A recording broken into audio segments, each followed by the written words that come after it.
아멘. 오늘 우리는 주님의 광채가 빛난 산상 변모 주일로 지킵니다. 그런데 공교롭게도 우리 민족의 명절 설과 딱 겹치게 되었지요. 얼굴에 광채가 나야 되는데 혹시 명절 음식 준비하느라 잘 드시면서 혹시 얼굴에 기름기만 잘잘 흐르는 것은 아닌가? 오늘 이 시간 전 부치고 고기 굽던 분주함은 잠시 내려놓으시고 변화산의 신령한 광채로 우리 영혼의 피부를 잘 관리받는 귀한 시간 되시기를 주님 이름으로 축복합니다. 우리 앞에 뒤에 옆에 계신 분들과 함께 인사하겠습니다. 올해는 당신이 우리 교회의 변화산 광채입니다. 너무 긴가요? 올해는 당신이 우리 교회의 변화산 광채입니다. 너무 길어서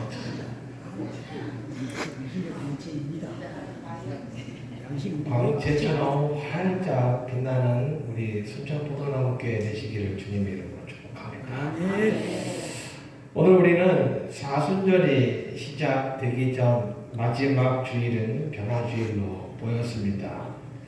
오늘 본문의 저자인 베드로는 인생의 마지막 순간에 이 편지를 쓰면서 자신이 평생 동안 가슴에 품고 살았던 한 장면을 회상하고 있습니다. 베드로는 수십 년 전에 변화산에서 겪었던 초자연적인 사건을 떠올립니다. 마태복음 17장에 기록되어 있는 그 사건이지요. 예수님의 얼굴이 해같이 빛나고 옷이 빛과 같이 휘어졌던 그 찬란한 광경입니다. 그때 모세와 엘리야가 나타났고 하늘에서 이런 음성이 들려왔습니다. 그 장면을 직접 본 사람은 베드로와 야고보와 요한입니다. 그리고 오늘 본문은 그 사건을 직접 경험한 베드로가 교회에 보내는 마지막 편지와도 같습니다. 왜냐하면 베드로는 이제 곧 순교를 눈앞에 두고 있었습니다. 죽음을 앞둔 사람은 거짓말을 하는 경우가 별로 없습니다. 그는 가장 삶의 마지막 순간에 자신이 경험했던 가장 중요한 진리를 남기고 있습니다. 오늘 우리는 이 질문을 함께 생각해보며 은혜를 나누고자 합니다. 과연 우리는 무엇을 믿고 있는가? 오늘 16절에 베드로가 이렇게 말합니다. 우리 주 예수 그리스도의 능력과 강림하심을 너희에게 알게 한 것이 교묘히 만든 이야기를 따른 것이 아니요 라고 이야기합니다. 여기에서 교묘히 만든 이야기라는 것은 꾸며낸 신화, 사람이 상상해서 만든 종교 이야기를 뜻합니다. 그 당시에도 기독교를 비웃는 사람들이 정말 많이 있었습니다. 예수의 부활은 제자들이 꾸며낸 이야기이다. 재림은 그저 종교적 상징일 뿐이다. 기독교는 사람을 위로하는 종교일 뿐이다 라고 했었습니다. 오늘날도 별반 다르지 않지요. 성경은 사람이 쓴 책이다. 성경에 쓰여진 모든 기적은 그저 과장된 허풍 이야기이다. 믿음은 심리적인 의지일 뿐이다.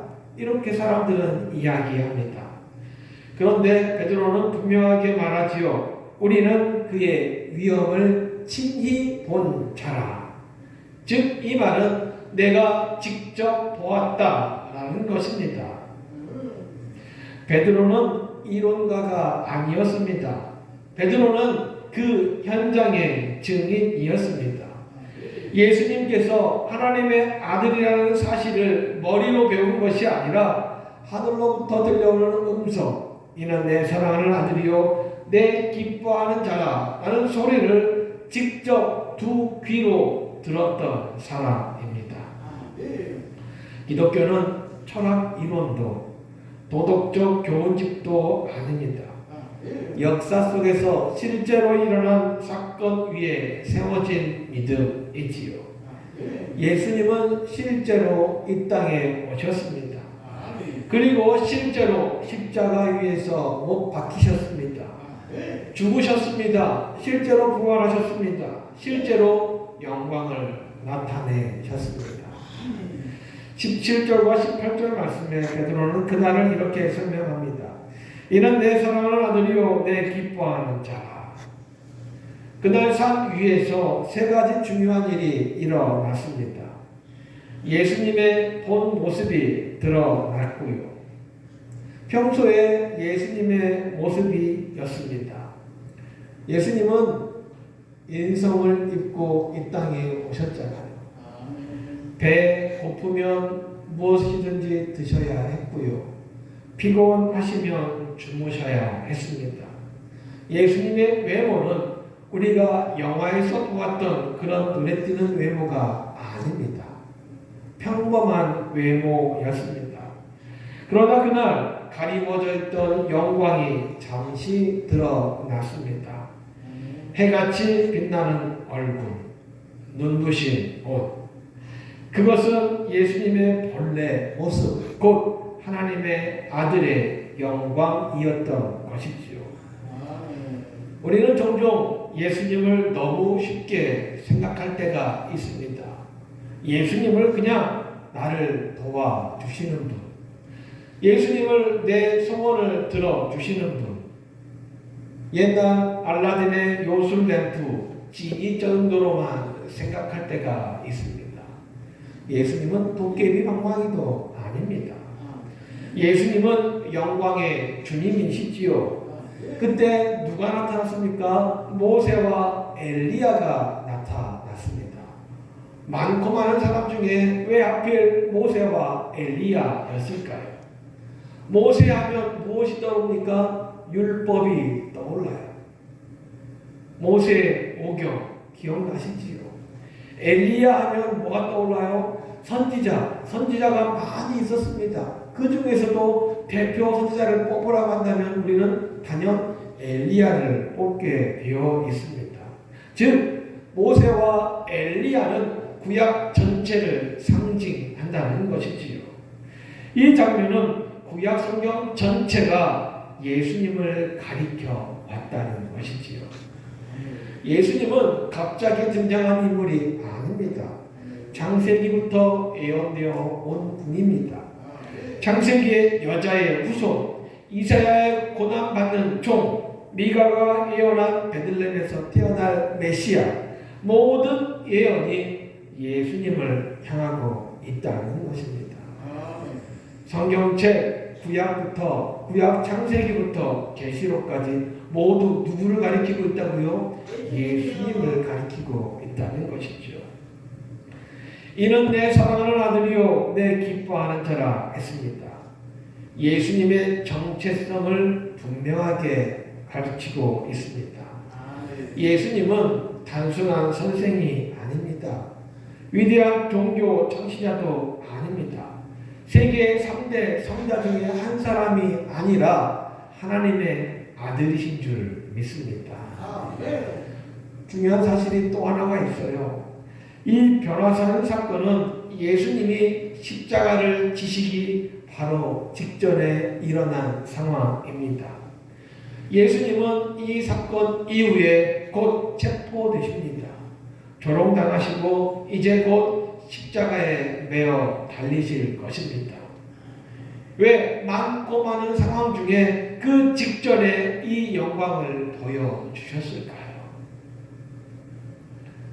제자들은 그때까지만 해도 예수님을 무엇이라고 부르고 따라서요? 선생님이라고 알고 따랐습니다. 그저 위대한 사람 중에 하나. 그런 제자들이 예수님이 붙잡히시고 조롱당하시고 십자가에 달리시면 어떻게 될까요? 십자가를 보고 두려워서 낙심해서 떠나지 않도록 하시기 위함이었습니다. 또 하나는 고난이 끝이 아니라는 것을 보여주기 위함이었습니다. 우리 인생도 그렇습니다. 우리는 종종 십자가만 봅니다.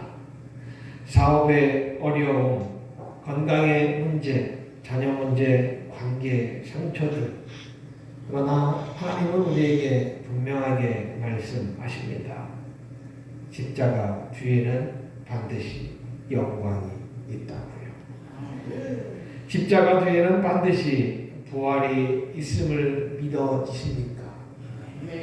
고난 뒤에는 반드시 하나님의 계획이 있습니다.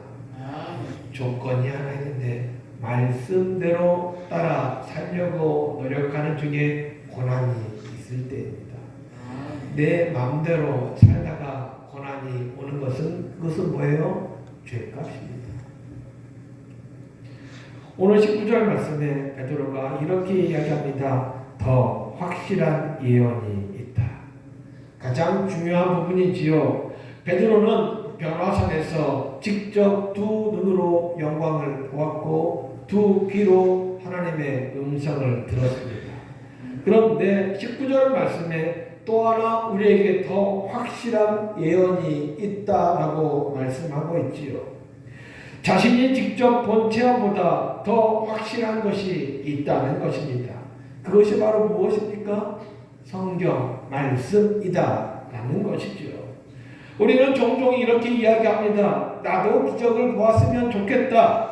내가 직접 내 귀로 하나님의 음성을 들으면 나는 죽을 때까지 한 번도 의심하지 않고 말씀대로 따라 살겠다 라고 종종 이야기할 때가 있습니다. 특별한 체험을 한 사람이 부럽기도 하지요. 그러나 베드로는 이렇게 이야기합니다. 체험보다 더 확실한 것이 있는데 그것이 바로 기록된 말씀이다.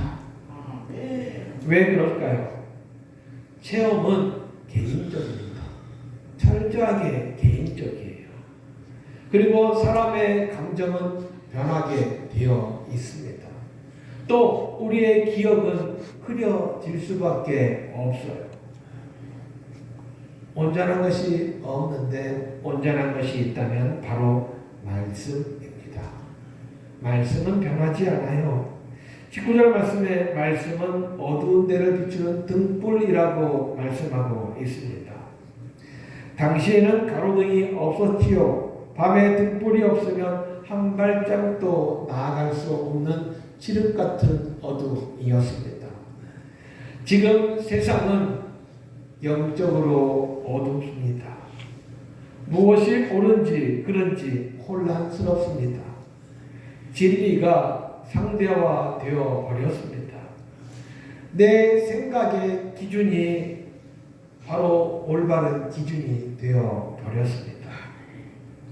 이때 필요한 것이 무엇이라고요? 하나님의 말씀입니다. 말씀은 내 삶의 선택의 기준이 되어 줍니다. 방향을 제시해주고 넘어지지 않도록 붙잡아 줍니다. 그런데요, 말씀을 멀리하면 길을 잃어버리게 되지요. 그런데 말씀을 가까이 하면 빛 가운데 걷게 되는 줄 믿습니다. 20절과 21절 말씀은 베드로가 마지막으로 성경의 기원을 이렇게 설명합니다. 예언은 사람의 뜻으로 낸 것이 아니요 오직 성령의 감동하심을 받은 사람들이 하나님께 받아 말한 것이라. 성경책은 사람의 생각 모음집이 아닙니다. 성령의 감동으로 기록된 하나님의 말씀이지요. 사람이 기록했지만 하나님이 말씀하신 것이지요. 그래서 성경은 권위가 있습니다. 성경은 변하지 않습니다. 그래서 성경은 끝까지 신뢰할 수가 있는 것이지요. 오늘 말씀이 오늘 우리에게 주는 세 가지 교훈이 있는데 체험보다 말씀 위에 서라라는 것입니다. 감정은 오르락 내리락 해요. 오늘 좋았다가 아침에 좋았다가 점심에 나빴다가 저녁에 좋아지기도 합니다. 그러나 말씀은 변하지 않습니다. 신앙은 감정이 아니라 느낌이 아니라 진리 위에 세워져야 합니다.